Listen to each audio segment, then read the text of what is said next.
Inovasi teknologi di dunia kendaraan listrik terus berkembang. Kali ini hadir produk terbaru bernama Tyler Compact, sebuah kickstand nirkabel yang memudahkan pengisian baterai sepeda listrik. Dengan sistem pengisian daya tanpa kabel ini, pengguna sepeda listrik tak perlu lagi membawa charger berat dan repot menghubungkan kabel saat mengisi ulang baterai sepeda.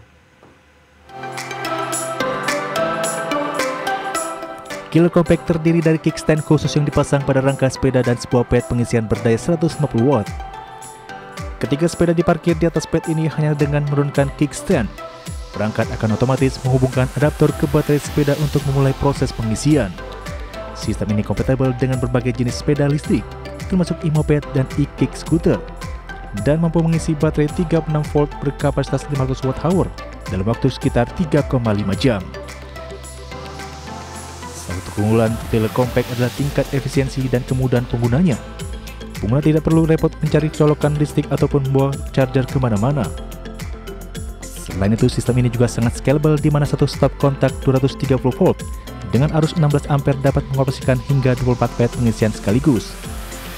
Inovasi ini sangat ideal untuk mendukung mobilitas para komuter dan operator armada sepeda listrik. Produk ini dijual dengan harga sekitar €250 atau sekitar 4,6 juta rupiah sebelum pajak. Tyler Compact hadir sebagai solusi lebih terjangkau dari versi sebelumnya Tyler Uno, namun tetap mempertahankan performa pengisian yang cepat dan andal. Dengan desain compact dan tahan cuaca, alat ini cocok digunakan di lingkungan urban dengan ruang terbatas. Berbagai sumber untuk iDXChannel. Pemirsa, platform video global YouTube kembali mencetak rekor baru di era digital. Segmen video pendek YouTube Shorts kini menembus angka 200 miliar tayangan setiap hari. Keberhasilan ini didorong oleh inovasi teknologi kecerdasan buatan yang memperkuat pengalaman pengguna serta peluang baru bagi kreator. YouTube Shorts mencapai 200 miliar tampilan harian, naik pesat dari 70 miliar pada Maret 2024 melonjak 186% hanya dalam waktu 1 tahun. CEO YouTube Neil Mohan mengumumkan pencapaian ini pada Cannes Lions Festival 2025, mempertegas dominasi YouTube di dunia konten video pendek dan menyalip kompetitor vertikal seperti TikTok. Peran utama dalam pertumbuhan Shorts datang dari adopsi kecerdasan buatan, algoritma rekomendasi yang lebih relevan, dan fitur auto dubbing memperluas potensi audiens creator. YouTube terus menggulirkan alat-alat AI baru seperti generasi video dari foto image to video, efek AI kreatif, dan narasi otomatis, semuanya memudahkan proses pembuatan Shorts yang menarik.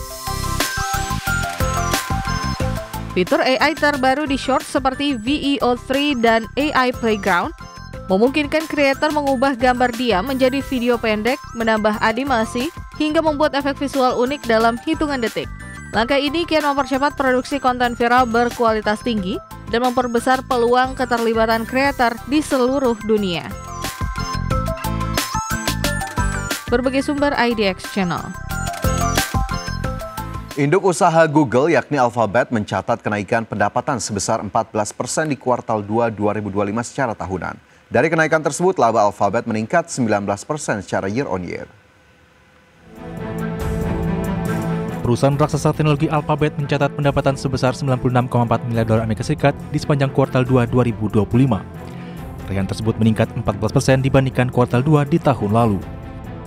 Dari kenaikan tersebut, laba kuartalan induk usaha Google ini tercatat sebesar 28,2 miliar dolar Amerika Serikat atau setara sekitar 459 triliun rupiah di kuartal 2 2025. Perolehan laba ini naik 19% dari kuartal 2 2024. Kenaikan pendapatan tersebut diperoleh dari pertumbuhan yang terjadi di seluruh lini usaha Alphabet. Menurut CEO Alphabet Sundar Pichai, kinerja positif perusahaan di kuartal 2 juga terutama didukung oleh pengguna kecerdasan buatan. Dalam hal ini, fitur kecerdasan buatan AI Overviews membukukan kinerja yang baik dan ikut mendukung perolehan kinerja positif bagi Alphabet. Di sisi lain, pendapatan Alphabet dari fitur pencarian tumbuh di atas 10% pada kuartal 2 2025. Demikian halnya dengan pendapatan iklan dan layanan berlangganan di YouTube yang juga mencatat kinerja yang memuaskan. Berbagai sumber untuk iDXChannel. Pemirsa, emiten tekstil PT Trisula International Tbk merespons positif penurunan tarif impor Amerika Serikat dari 32% menjadi 19% untuk Indonesia.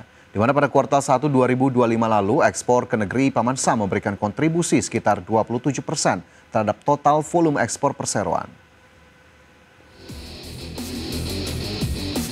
Emiten tekstil PT Trisula International Tbk merespon positif penurunan tarif impor Amerika Serikat dari 32% menjadi 19% untuk Indonesia.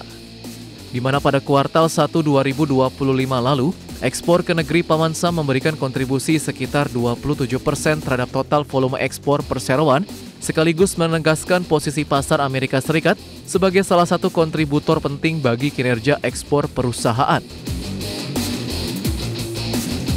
Direktur Utama PT Trisula International Tbk, Wijaya Johan melaporkan bahwa sepanjang periode Januari hingga Maret tahun ini, emiten berkode saham TRIS mencatatkan pertumbuhan ekspor yang solid, yaitu sebesar 28% secara tahunan, dengan kontribusi utama terhadap pertumbuhan berasal dari Australia sebesar 29%, Amerika Serikat 27%, dan Selandia Baru 15%.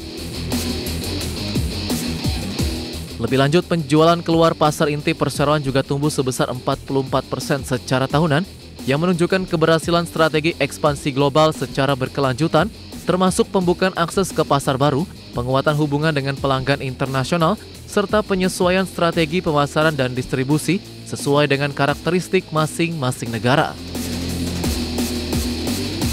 Adapun selain sinergi antar entitas dalam grup, pihak manajemen juga akan memperkuat fleksibilitas dan kemampuan quick response, serta secara konsisten memperluas pangsa pasar yang tersedia, dengan tetap menjaga kapasitas produksi melalui permintaan dari pasar-pasar lainnya.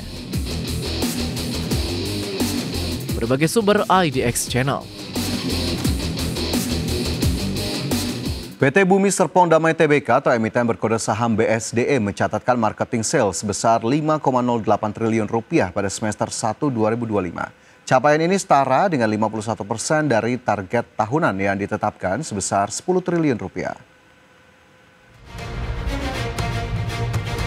PT Bumi Serpong Damai Tbk emiten berkode saham BSDE bagian dari Sinarmas Land mencatatkan angka prapenjualan atau marketing sales sebesar 5,08 triliun rupiah pada semester 1 tahun 2025. Capaian ini setara 51% dari target tahunan yang ditetapkan sebesar 10 triliun rupiah. Sementara jika dibandingkan dengan kinerja di periode yang sama tahun sebelumnya sebesar 4,84 triliun rupiah, angka tersebut naik 5%. Direktur BSDE Hermawan Wijaya melalui keterangan resmi mengatakan hal ini mencerminkan daya serap pasar yang tetap terjaga di tengah dinamika sektor properti nasional. Proyek-proyek di BSD City masih memberikan kontribusi dominan pada marketing sales BSDE di semester 1 tahun 2025. BSD City menyumbang 62% terhadap total marketing sales, diikuti Nava Park 13% dan Hiera 4%, proyek Grand Wisata Bekasi 11%, dan Kota Wisata Cibubur 4%. Menurut Hermawan, tingginya minat konsumen terhadap produk-produk BSDE merupakan hasil dari komitmen perseroan dalam menghadirkan properti berkualitas dengan potensi yield menarik. Secara umum, kinerja pada semester 1 tahun 2025 ditopang oleh penjualan dari segmen hunian dan komersial di berbagai proyek township BSDE. Segmen hunian menyumbang 2,19 triliun rupiah atau 43% dari marketing sales. Kemudian segmen komersial mencatat kontribusi sebesar 2,27 triliun rupiah atau 45% dari marketing sales. Tim Liputan IDX Channel.